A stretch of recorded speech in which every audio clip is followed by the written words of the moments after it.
Welcome to the In My Opinion Show with Ronald Robinson and friends.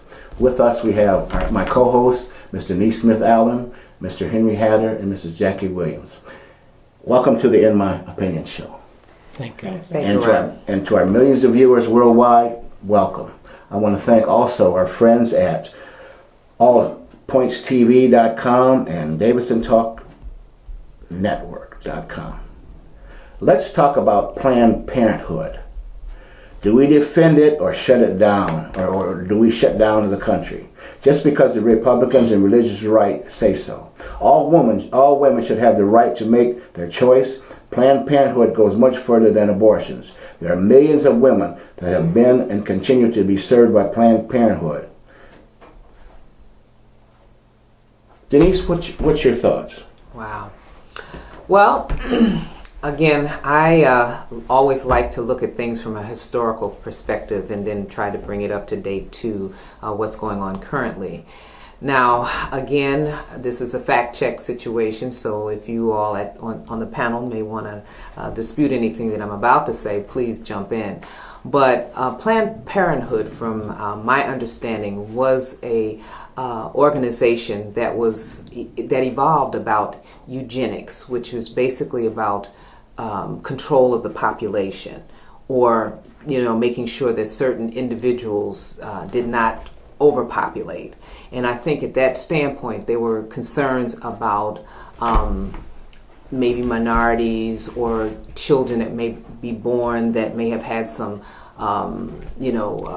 problems, deformities, and things of that nature. So there was an issue there.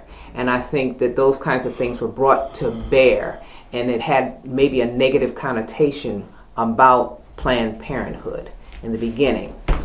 But fast forward, Planned Parenthood, I think, has been very instrumental not only in helping women deal with choices, but they've also helped them in terms of examinations, breast cancer awareness, and all of that kind of thing. So I think that, again, when you're looking at from a political standpoint, what is the issue? Is it an issue of control of women's right to reproductive protection, or is it a question of, is it a financial thing that they're concerned about? When you hear the concerns, and there's also a religious standpoint that people have utilized as a reason to maybe stall or change the way Planned Parenthood operates or want to shut it down.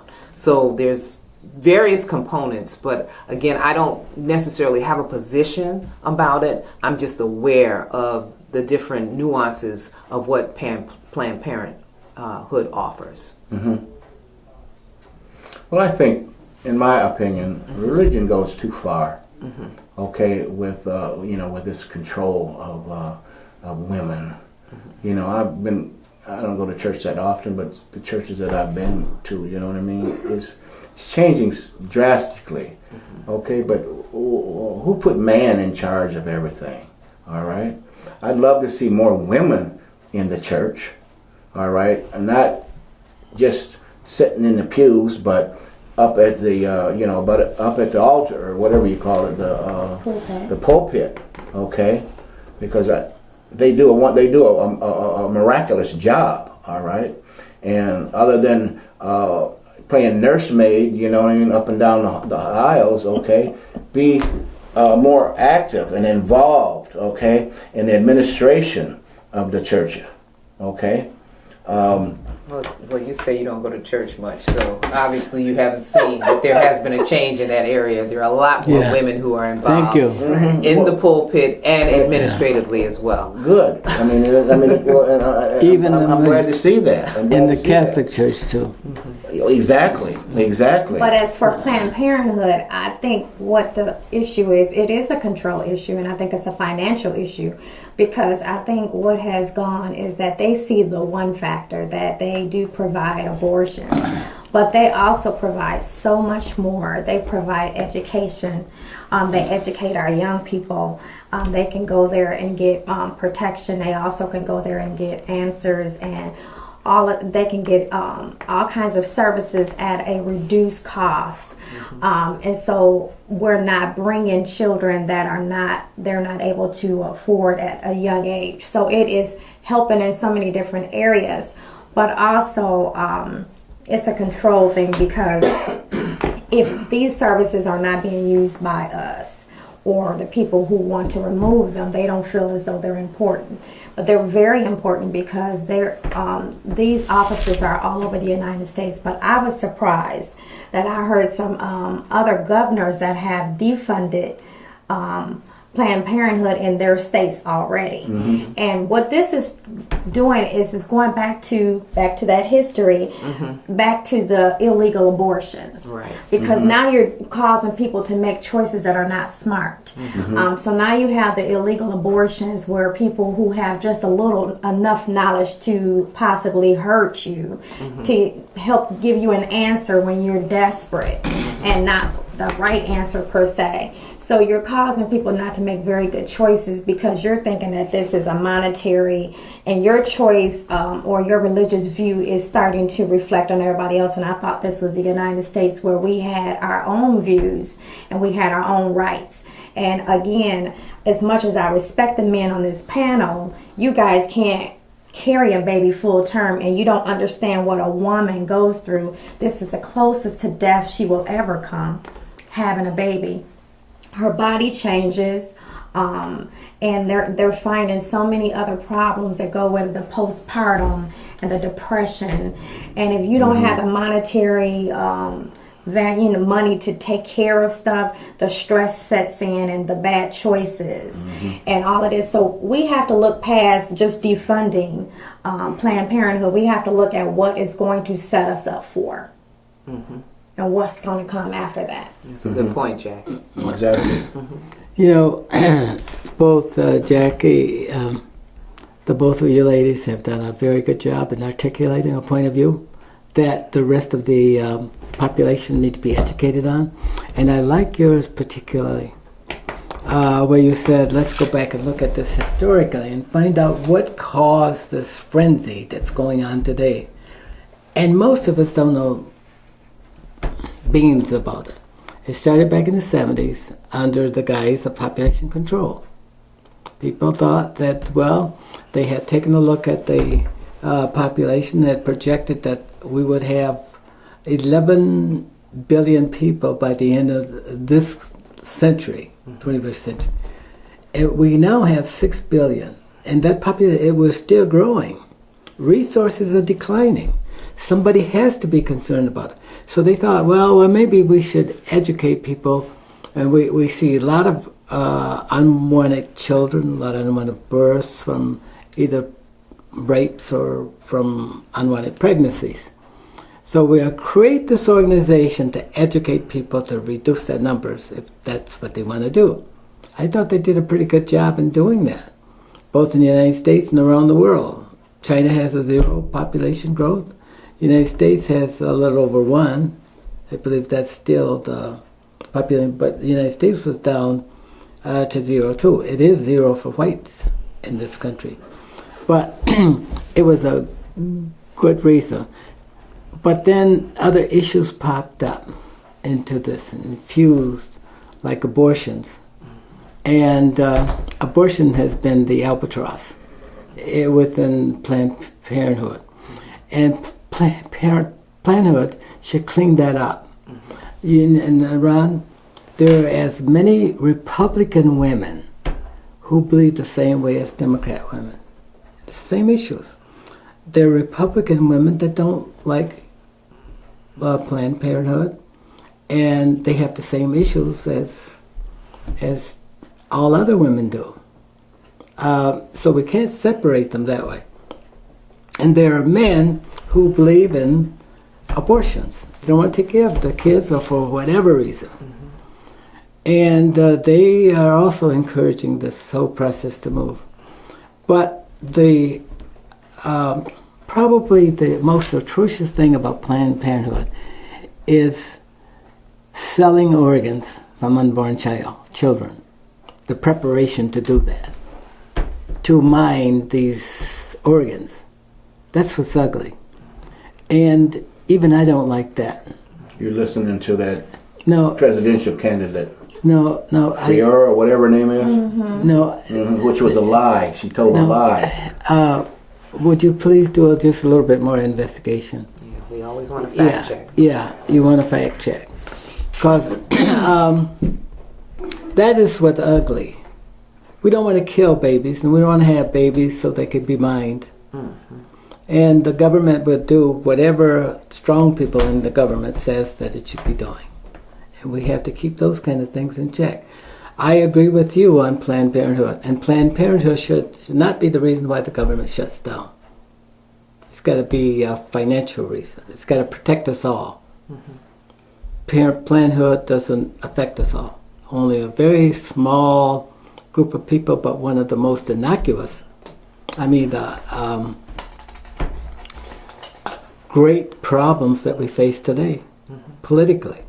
And it's only about a small segment of the population. But it's monopolizing our thoughts and our money. So I don't think it's something that can't be undone. But we just have to get the facts out. And you brought up the most important fact. It was initially designed to control populations. But why did they bring it up in an election year? Well, because it's a political fireball. You know, we don't cotton to issues like Social Security, health care, foreign policy, and stuff like that. We would rather listen to things on race, gender, wealth, and other types of issues that spark your anger. And the way I see it too, things are spoken in code.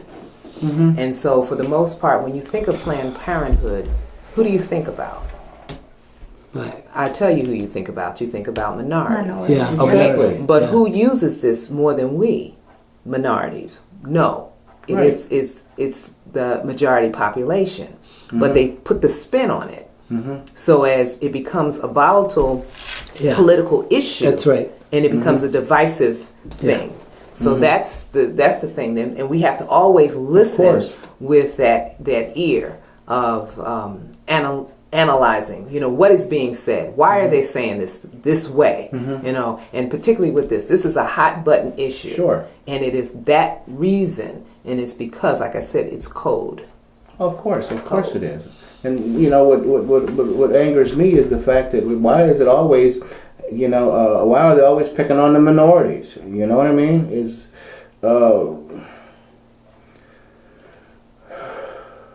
just, it just boggles my mind. All right. That used to be a worse case than it is today. Because if they in the old days, when our country was still had a big bias in it, that was when it was prominent. But it's not quite as prominent as it is now because, as Denise has said, the majority population uses this and benefits from it. Because if they are successful, which I don't believe they will be, I pray that they don't. But then what's next? Roe versus Wade. There'll be one to overturn that. Well, see, Jackie mentioned it. She just said, we would go back to, people going to back alleys and doing some egregious things because they're desperate. And so we don't want that to be. Okay, so again, we have to always, when these issues are talked about, we also have to filter it and see for what it is, and then we have to help explain it to those who may have it misunderstood in some capacity. We have to help them understand. Yeah, that was a strong point by Jackie when she said go back to back alleys and start inducing the excising kids. Yeah. Horrible. Things like that. We don't want to go back there. Of course. Let's talk about Donald Trump. Ignorant, despicable, no substance, women hater, divider.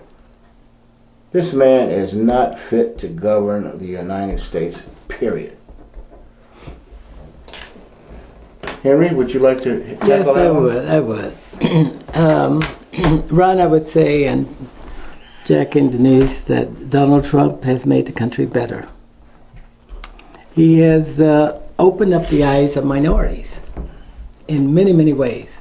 Minorities can see the difference between Republicans and Democrats. in the past they could only see Democrats, and that was not the way minorities was going to rise to the next platform. You got to see in all directions. You got to support some directions at one time and support the others and the other. Donald Trump has pointed out how vulnerable Republicans are, and he's also pointed out how vulnerable Democrats are for the same reason. And all Republicans don't like all Republicans. There are times that they fight like cats and dogs.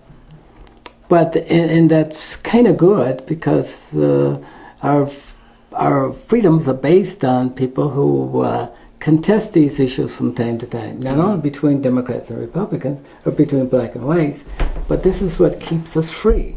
And Donald Trump has come out, and it used to be that Donald Trump maybe thought that women were privileged people, and he challenged them, and nobody was challenged more than Mrs. Clinton was, and of course he also challenged our Florina, I think, but in the past they have been considered untouchables. There were many men who would think that they were weaklings. But now that they get the criticism and they can take a blow and give one, they're equals. But that doesn't give him a right to inflame the nation? But he's not inflaming the nation. This is a fight for the survival of the alpha person who rises to become president of the United States. You cannot have a weakling in that position. But you also can't have a bully. Well, He's a bully. How is he a bully? He's a bully because he called out Clinton and said, I came to your wedding, I made you come to my wedding. You know, he's just like pulling stuff out. He is. But is that a bully? Yes, he's a bully. Because he's just ticking off each person. He just pick off who he wants to attack. Did Mrs. Clinton say he was a bully? Did Mrs. Florina say? Jackie said he's a bully. Jackie who? Williams. Oh, you? Yes. Okay, but I'm sorry. Okay. But you got to be in a position of people who is in the same arena to fight. It's like being in an arena where you fight. And if you thought he was a bully, you'd run away. But the other women who are really prepared to deal with Trump stay in the arena and fight. And human beings, as a matter of fact, do not like weaklings. I don't like weaklings, but I also don't like people who are very disrespectful. He's very disrespectful.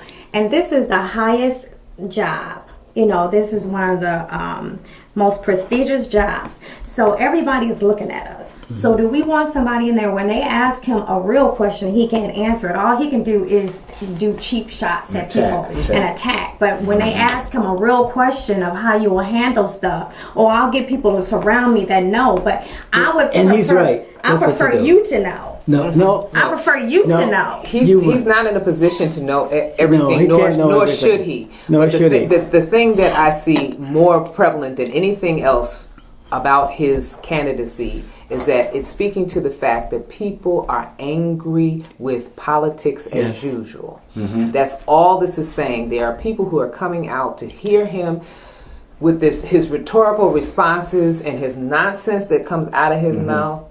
They're just angry, and it's a show. They come to hear the show.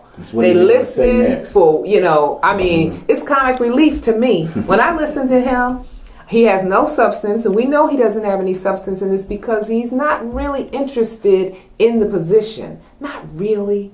He's just trying to galvanize people to figure out this thing is broken. American politics is broken, and they need to figure out how to fix it. And this is what I said initially, that Donald Trump has made Republicans better. Mm-hmm. Because now they don't hide behind political correctness. Mm-hmm. They come out and they say, we got a problem with immigration. We got a problem with, what is some of the other, with racism. All right. But they never touched any of the issues that are important to American people because the politics of the country won't let them move that way. They stay focused on volatile issues that separate people rather than unite them. That's race, gender, and religion. And money. And money. Don't forget that. Right. Okay.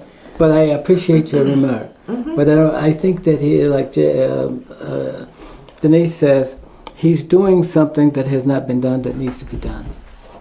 Purge the process and bring out people who's going to tell you the truth and make Republicans better. Let's talk about the third most powerful man in the U.S. government, John Boehner, Speaker of the House. Did you see him up there crying like a little punk?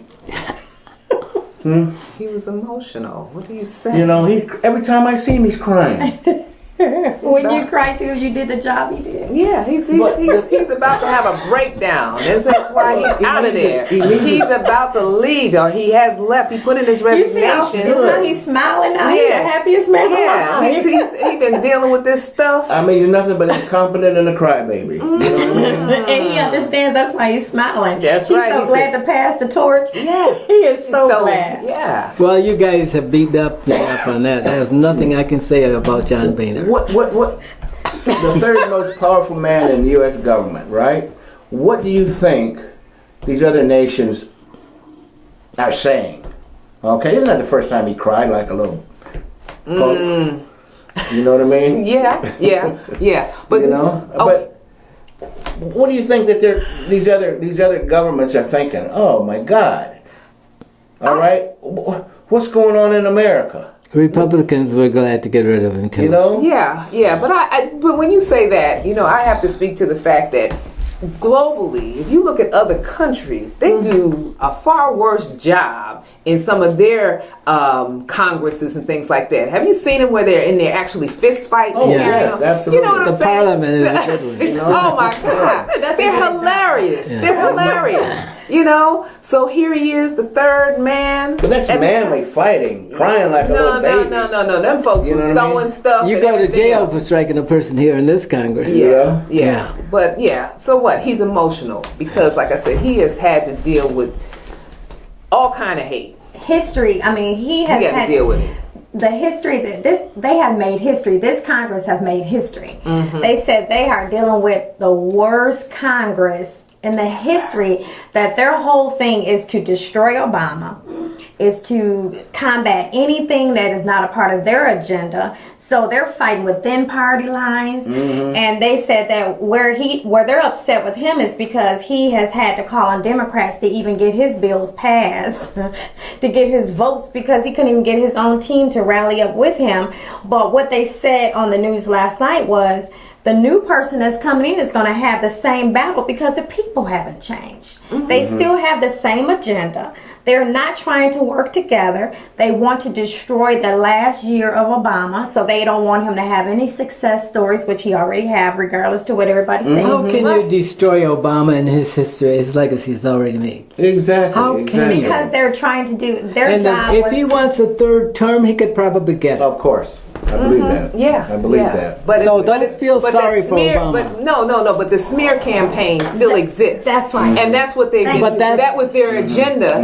But the majority of the American people are not in a smear campaign and don't care for a smear campaign. But you have a minority of people that just drive you guys nuts. But the American people are stable, They're not secure. driving me nuts. But the ones at the Congress that resemble, I don't know, But Republicans, they don't represent the majority of the American the people. Republicans don't. No, I'm talking about even those who The don't. majority at the Congress right now are the ones that are causing the most problems, and what are they? I don't know. White males. But that's I'll say okay. it. White males. And why shouldn't they be? They're the largest part of the population. But they should not be Not for causing. long. Oh, Well, Not for doggone long. here we go. well. Anyway. Correct this. You have the last word, No, please. on that. all I'm going to say is that we're talking about Boehner, and we're Yeah. talking about the fact that he is now going to be a part of history. And yes, they'll probably have pictures of him in the storybooks, the history books, crying. They'll have pictures You ought with to see tears. the pictures on the internet. Yes, oh my God. yes. And some of those tears, though, by the way, were Real. were happy tears, but there were also tears that he was moved by the Pope. by the Pope. Because who knew? I didn't know he was Catholic until it was made known. Okay, Not that it makes a big difference, but again, maybe he was touched by something that he And said. that could it be. Thank you. resonated in He's his touched all right. yeah, for various reasons. But in that regard, he may have been touched. Yeah, and that's it may a good have, point. And it may Good have point. done Good something point. to him. Yeah. And that's how Americans are. They can be transformed. We don't live in such conditions that we have to be rigid in everything that we do. We have the resources in this country. We live better than anybody else in the world. We have a longer life expectancy. We have all the man-made devices that save labor. They're ours. Yes. We're projected for another 10 years in the next century. Instead of living 80 to be 85 for white women, they will live to be 95. Like life expectancy, if all goes well. And What is blacks, black women? is 75. Oh, thank you. No, it's 80. And white males are 80, and I think the black women have caught up with them. Where is the black males? He said 70. Oh, bless his heart. There's too many guns in the society. Oh, wow. No. Imagine how about high blood pressure, hypertension, blood and all pressure. these other things that happen But because also, of the lifestyle and eating and all the rest of that. Okay, Come on. but really, that's a whole nother topic. we could be helped out by the lack of guns. It's been a very wonderful conversation. I've enjoyed it immensely. But until next time, this is Ronald Berry Robinson and friends saying, stay focused.